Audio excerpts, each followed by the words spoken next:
ಖಾಕಿ ನಡ್ಡ ಇಟ್ಕೊಂಡು ಪಾಳು ಬಿದ್ದು ನನ್ನ ಮನೆನ ಅರಮನೆ ಮಾಡಿದ್ರಿ. ನನ್ನ ಕೆಲಸದಲ್ಲಿ ನಿಮ್ಮ ಸಹಾಯ ತುಂಬಾ ದೊಡ್ಡ. ನಾನೇನು ಸುಮ್ಮನೆ ಮಾಡ್ದ? ಸುಖದ ಸುಪ್ಪತ್ತಿಗೆ ಮಜಾ ಏನು ಅನ್ನೋದನ್ನ ನೀವು ತೋರ್ಸಿದ್ರಿ, ನಾನ್ ಮಾಡ್ದೆ.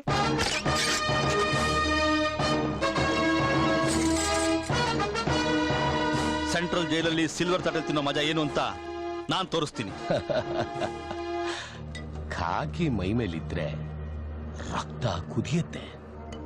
ಈ ಹುಮ್ಮಸ್ಸು ಆತುರ ಖಾಕಿ ಕಳಚದ ಮೇಲೆ ಇರಲ್ಲ. ರಿಟೈರ್ಡ್ ಆದ್ಮೇಲೆ ಕಾಕಿ ಇರೋಲ್ಲ, ನಿಷ್ಠೆಗೆ ಬೆಲೆ ಇರೋಲ್ಲ. ಇಂದ್ರಜಿತ್, ನನ್ ಮಾತು ಕೇಳು. ನೀನು ಒಂದು ಕೈ ಮಿಲಾಯಿಸಿದ್ರೆ ಡೂಪ್ಲಿಕೇಟ್ ಲಾಟ್ರಿಯಿಂದ ಜನಕ್ಕೆ ಮೋಸ ಮಾಡಿ ಅನ್ನ ತಿನ್ನೋ ನೀವು ಸಮಯ ಬಂದ್ರೆ ಕಟ್ಕೊಂಡೋಳು ತಲೆ ಹಿಡಿಯಕ್ಕೆ ಹೇಸಲ್ಲ. ಇಂದ್ರಜಿತ್, ಪೌರುಷ ಇರೋ ಗಂಡ್ಸು ಕಷ್ಟಪಟ್ಟು ದುಡ್ದು ಹೆಂಡತಿ ಮಕ್ಕಳನ್ನ ಸಾಕ್ತಾನೆ. ನಿನ್ ಹಾಗೆ ಉಚ್ಚನಾಯಿ ತರ ಕೂಗಲ್ಲ. ನಿಷ್ಠೆ ನಿನ್ನಿಷ್ಟನ ತೀರ್ಸೋಲ್ಲ. ಈ ಸಾಧು ಹತ್ರ ಸಂಪತ್ತಿದೆ, ಸಮಾಧಿನೂ ಇದೆ. ಕರ್ತವ್ಯ ಅನ್ನೋ ಬೆಲ್ಟನ ಸೊಂಟಕ್ಕೆ ಕಟ್ಕೊಂಡು, ನಿಷ್ಠೆ ಅನ್ನೋ ನಕ್ಷತ್ರನ ಹೆಗಲ್ ಮೇಲೆ ಇಟ್ಕೊಂಡು, ಕಾನೂನು ಅನ್ನೋ ಕ್ಯಾಪ್ನ ತಲೆ ಧರಿಸ್ಕೊಂಡಿರೋ ಸಿಂಹ ನಾನು. ಹಸಿವನ್ನ ಕಟ್ಟಬೇಕು, ಕಷ್ಟನ ಮೆಟ್ಟಬೇಕು. ಕಾಕಿ ತೊಟ್ಟ ಮೇಲೆ ನಿಷ್ಠೆಯಿಂದ ದುಡಿಬೇಕು. ಎನ್ಕೌಂಟರ್ ಅನ್ನೋ ಹೆಸರಲ್ಲಿ ಹೆಣವಾಗ್ತೀರಾ, ಸರೆಂಡರ್ ಆಗಿ ಪ್ರಾಣ ಉಳಿಸ್ಕೋತೀರಾ. ಆವೇಶದಲ್ಲಿ ನಮ್ಮನ್ನ ಏನ್ ಮಾಡಕ್ಕೂ ಏಸಲ್ಲ ಇಂದ್ರಜಿತ್. ಪ್ರಾಣ ಇದ್ರೆ ನಾವು ಏನ್ ಬೇಕಾದ್ರೂ ಮಾಡ್ಬೋದು.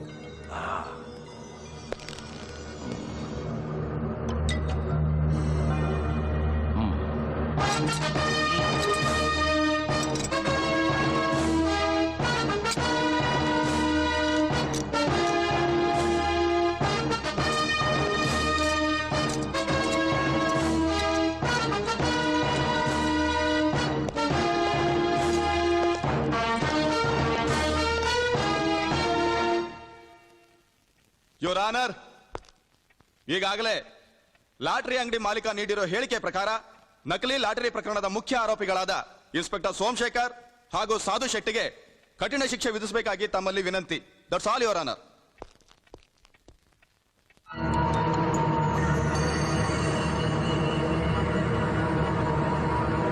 ನಕಲಿ ಲಾಟರಿ ವಂಚನೆ ಪ್ರಕರಣದ ಬಗ್ಗೆ ಇನ್ಸ್ಪೆಕ್ಟರ್ ಇಂದ್ರಜಿತ್ ಬಂಧಿಸಿರುವ ಆರೋಪಿಗಳಾದ ಇನ್ಸ್ಪೆಕ್ಟರ್ ಸೋಮಶೇಖರ್ ಹಾಗೂ ಸಮಾಜದಲ್ಲಿ ಗಣ್ಯರ ಸೋಗಿನಲ್ಲಿರುವ ಸಾಧು ಶೆಟ್ಟಿ ಎಂಬ ಆರೋಪಿಗಳಿಗೆ ಲಾಟರಿ ಮಾರಾಟಗಾರನನ್ನು ಮುಖ್ಯ ಸಾಕ್ಷಿಯನ್ನಾಗಿ ಪರಿಗಣಿಸಿ ನ್ಯಾಯಾಲಯವು ಇನ್ಸ್ಪೆಕ್ಟರ್ ಸೋಮಶೇಖರ್ ಅವರನ್ನ ಸೇವೆಯಿಂದ ವಜಾ ಮಾಡಿ ಇಬ್ಬರು ಆರೋಪಿಗಳಿಗೆ 5 ವರ್ಷಗಳ ಕಾಲ ಕಠಿಣ ಸೆರೆಮನೆ ವಾಸ ವಿಧಿಸಲಾಗಿದೆ. ಹಾಗೆಯೇ ನಿಷ್ಠೆ ಹಾಗೂ ಕಾರ್ಯಪ್ರವೃತ್ತಿಗೆ ಹೆಸರಾಗಿರುವ ಇನ್ಸ್ಪೆಕ್ಟರ್ ಇಂದ್ರಜಿತ್ ರವರನ್ನ ನ್ಯಾಯಾಲಯವು ಅಭಿನಂದಿಸುತ್ತದೆ.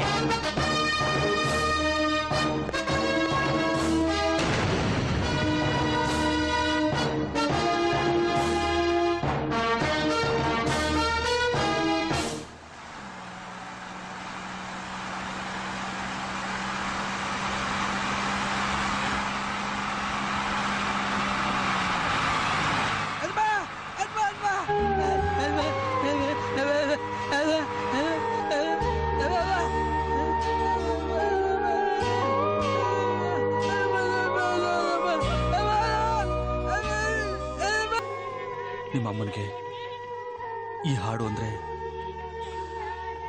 ತುಂಬಾ ಇಷ್ಟ. ಇವತ್ತಿಗೆ ನಿಮ್ಮಮ್ಮ ನಮ್ಮಿಂದ ದೂರ ಆಗಿ 8 ವರ್ಷ ಆಯ್ತು.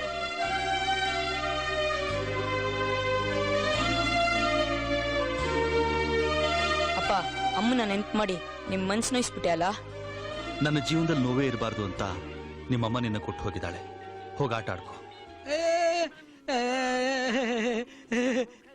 ಅಪ್ಪ, ಆ ಮೂಗನ್ ನೋಡಿದ್ರೆ ಅಯ್ಯೋ ಅನ್ಸುತ್ತೆ. ಹೋಗಿ ಆಪಲ್ ಕೊಟ್ ಬರಲ್ಲ. ಕೊಟ್ಟಿದ್ದು ತನಗೆ, ಬಚ್ಚಿಟ್ಟಿದ್ದು ಪರರಿಗೆ ಅಂತ ಆ ಸರ್ವಜ್ಞ ಯಾವತ್ತೂ ಹೇಳ್ಬಿಟ್ಟಿದ್ದಾನೆ. ನಾವು ಮಾಡಿದ ದಾನ ಧರ್ಮ ಕಷ್ಟ ಕಾಲದಲ್ಲಿ ನಮ್ಮನ್ನು ಕಾಪಾಡುತ್ತೆ. ಹೋಗಿ ಕೊಟ್ಬಿಟ್ ಬಾ.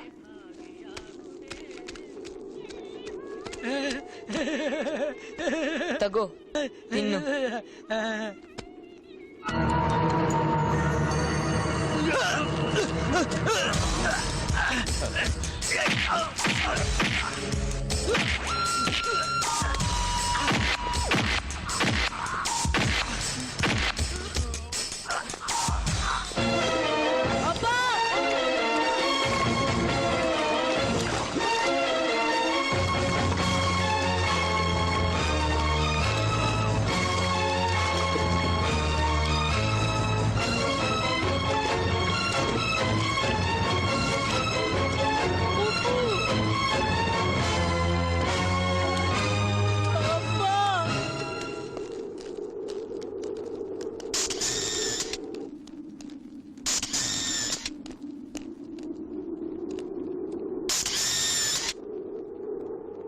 ಅಪ್ಪ